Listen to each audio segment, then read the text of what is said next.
It's raining outside today again. It's actually been a pretty rainy summer, but we've never really got a huge amount of rain, so we've been able to keep working outside in between. But anyway, today we got an inch, so it may keep us away from working outside for a little while. I've got a couple of projects here in the shop. I want to show you a new item here we've got for our Summit hydraulic solution. I think you'll be excited about that. A couple other things I might want to show you. Let's get started.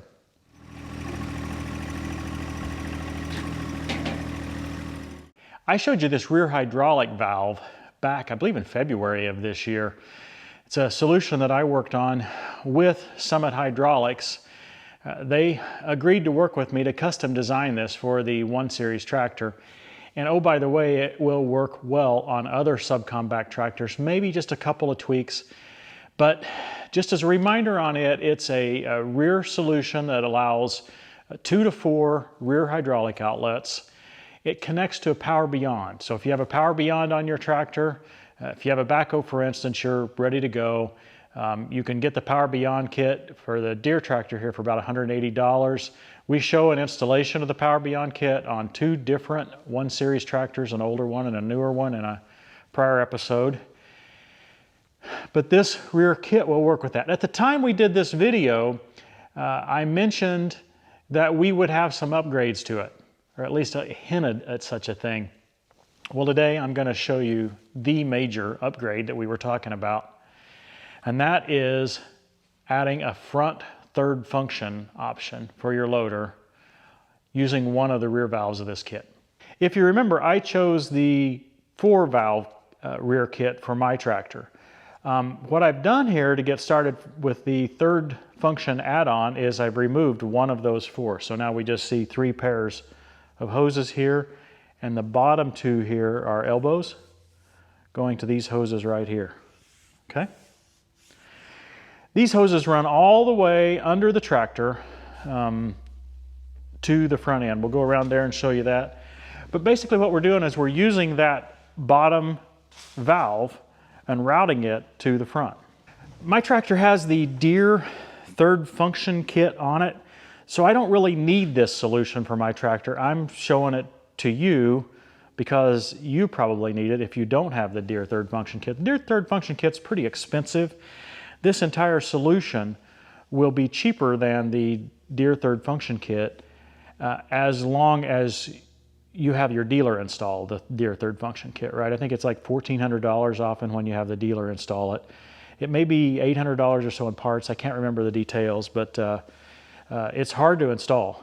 So I've not done it on this channel, and I doubt that I will do so because the one I saw in a dealership, they had torn the machine just way down to get to be able to do that install. What do you think, Martha?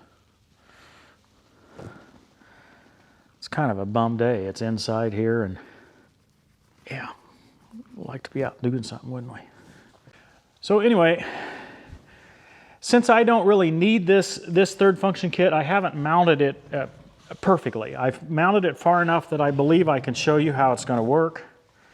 So the hoses go under the tractor. I'm showing them out here, right? In reality, they would actually be hidden inside the frame there, come right up in there, and we would land them right here. So this is a good comparison. The orange plugs you see there, that's the Deere third function kit, and that's the bracket that comes with it. This is the bracket that we developed in conjunction with Summit Hydraulics. The only difference in the 2 brackets is that we didn't put this little hook here to handle the hoses. I never used it anyway, and it was going to make the bracket cost a lot more for what we were doing. So these hoses run under the tractor, and they'll run inside the frame there. We've already tested, there's plenty of room for these elbows in here. This bracket bolts right on this bolt, right down here. Our objective then is to have exactly the same interface, to have the plugs in the same position on our solution that they are on the Deere third function solution.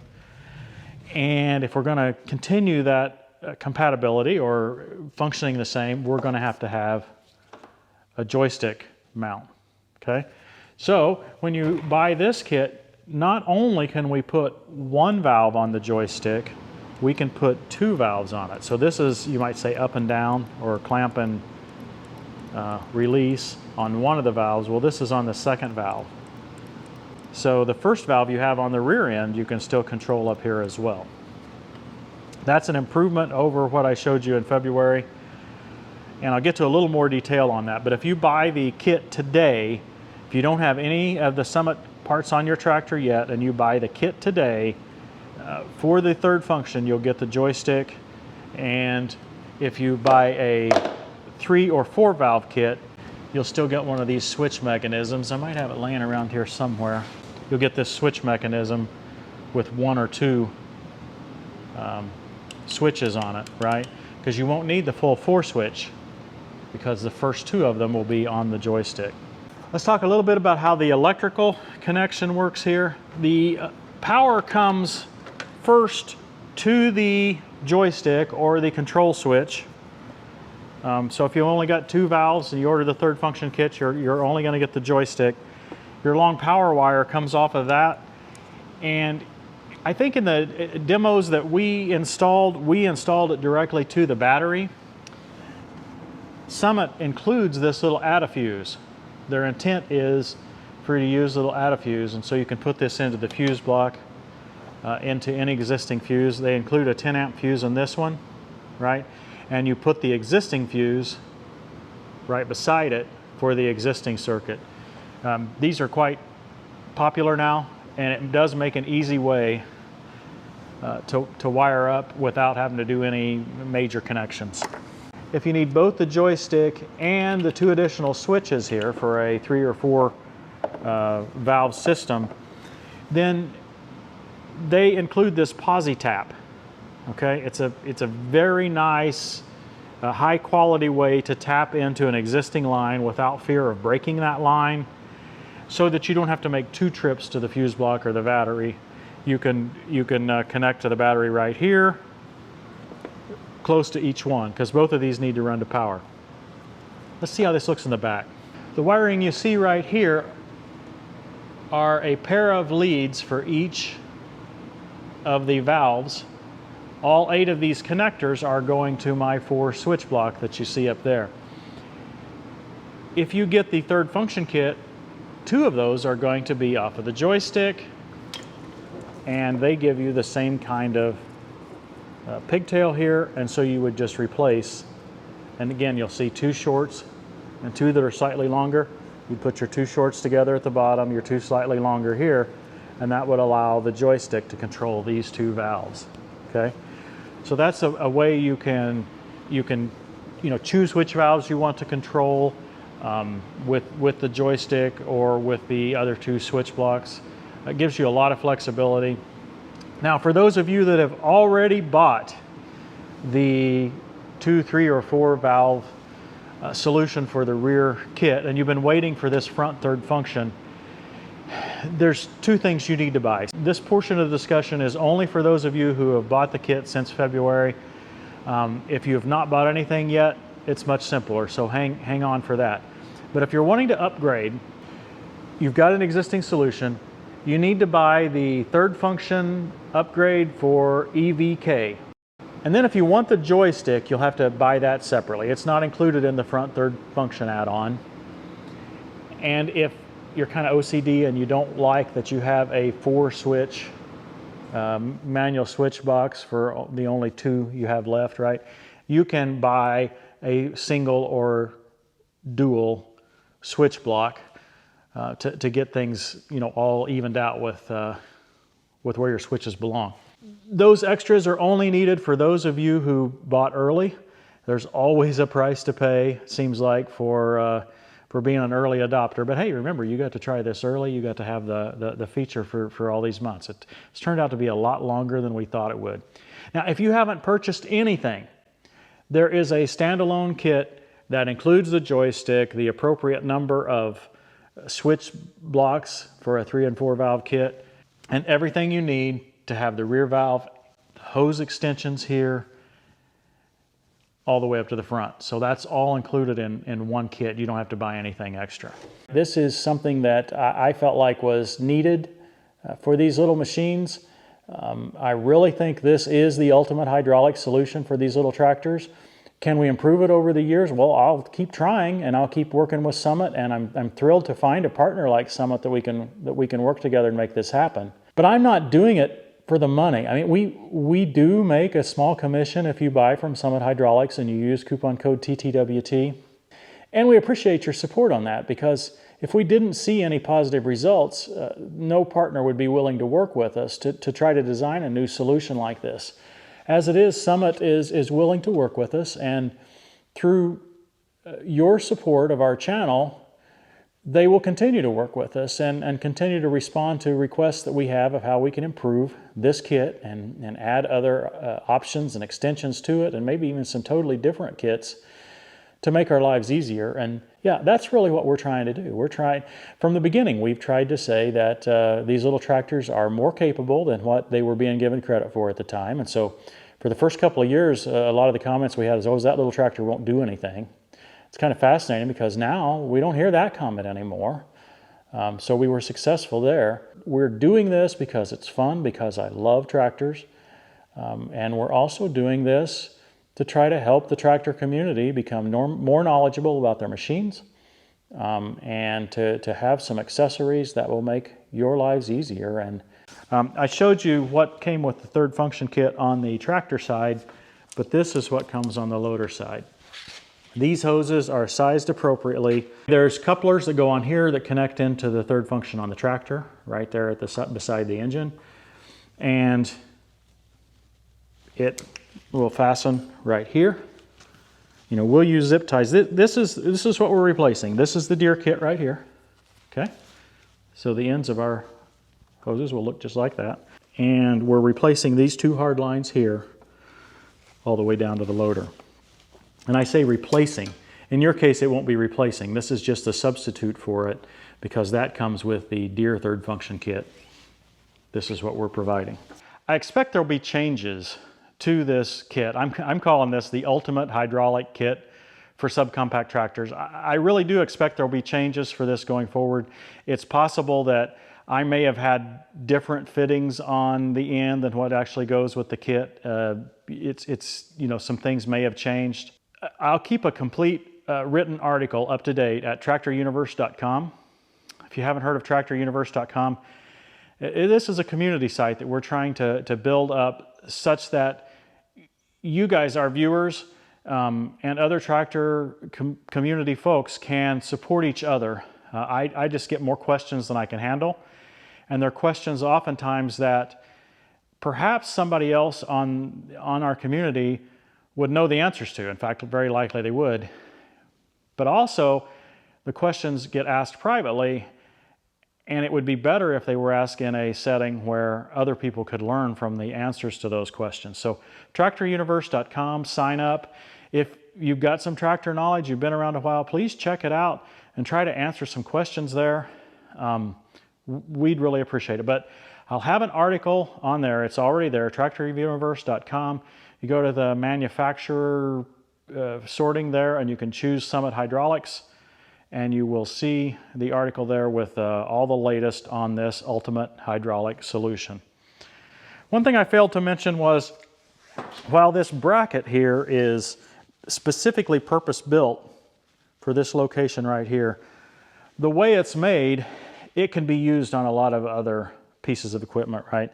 There's no reason why this bracket couldn't be turned over. You can use this hole in a lot of different ways. So if you've got another brand of tractor, you want to use this third function kit, you should be able to make it work with this bracket or with a modification that you can attach to that one hole. Just a little creativity, and I'm sure you can use it on other brands. I got another project I want to tackle today. I've got this new prototype pull-type box blade here. I'll introduce it's in some more detail later. I've got some big plans with it. You can see it got hydraulic hoses all over it. This is why I wanted the rear hydraulics for the 1025R. And I promise you I got some exciting things coming on that. Since this is still in the prototype stage, I'm not going to really talk too much about where you can get it and It may take us a little bit of time to get that fully sorted out. We do have a good relationship with the manufacturer on this. We can get it customized just the way we want it.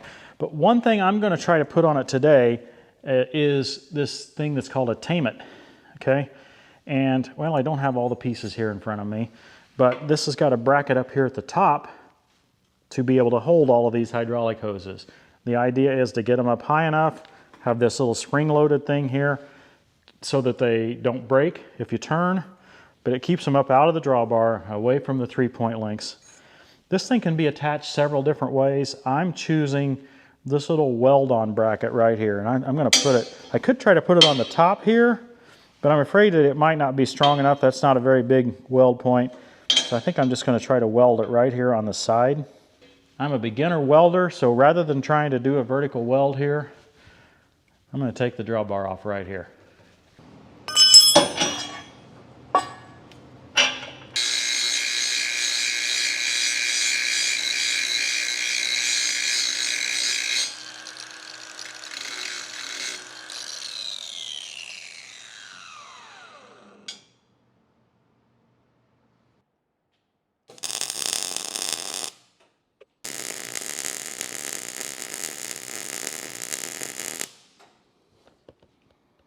Okay, I have almost no experience welding at all. I shouldn't say none, but I've shown a lot of it with the stick welder that I had on another episode where I was just experimenting and fixing one thing on my trailer. One thing that I noticed is that a MIG welder makes you an expert very, very quickly. I mean, I haven't welded but just a few beads, and this actually looks pretty good. And as far as the settings on the welder, there's a cheat sheet over here. You just figure out how thick the steel is that you're welding on, and the cheat sheet will tell you how to set the welder. So, I mean, yeah, if you're welding something vertical or around a pipe and you have to seal it, maybe some really thin metal, I'm sure it's pretty complex, but you know, for just a basic run-of-the-mill weld, I think anybody can do it. Okay, I got some paint put on the weld here and everything. I think it looks all right. Now we'll finish up the tamet here. These brackets, basically it comes with 2 hoses for each tamet. So I wanted 4 hoses, so I actually robbed this bracket from another tamet I had. I was going to use it on a different application, but now I'm going to have to come up with another bracket unless I find a better way. They come for hose sizes 3/8 or 1/2 inch. Well, we have 1/4 inch hoses here, and I kind of thought maybe I would be able to get 2 hoses in each slot, but I think with 3/8 that was just asking too much. Yeah, I'm using my Canopies pliers instead of a wrench. I know, but they're working. I think had I chosen the 1/2 inch size, maybe I could have got all 4 hoses in one bracket. Just a little set screw down here on the bottom. There we go, all done. You can get your tamet at agfolks.com or at boltonhooks.com. Either place you can get a 5% discount with coupon code TTWT. It's kind of nifty. I think that's going to really keep them safe too with that spring-loaded approach, right? If they get pulled a little bit one way or the other, it's not going to matter. These hoses might be a little bit too long now. The original hoses I had were too short, so I got longer ones this time. If I have to, I can put a loop in back here. We'll see how that goes, or maybe I could even put a loop in here somehow. I don't know. Plenty of space around here to loop the hoses if I need to. But I like having the extra length in case I need to reach a little further to the tractor. Guys, I hope you've enjoyed this. I do have a little bit of bad news. It looks like messed up the lens on my GoPro when I was welding. I had the camera too close, I guess. Oh well, just part of the job. Thanks for watching, everybody. We'll see you next time on Tractor Time with Tim.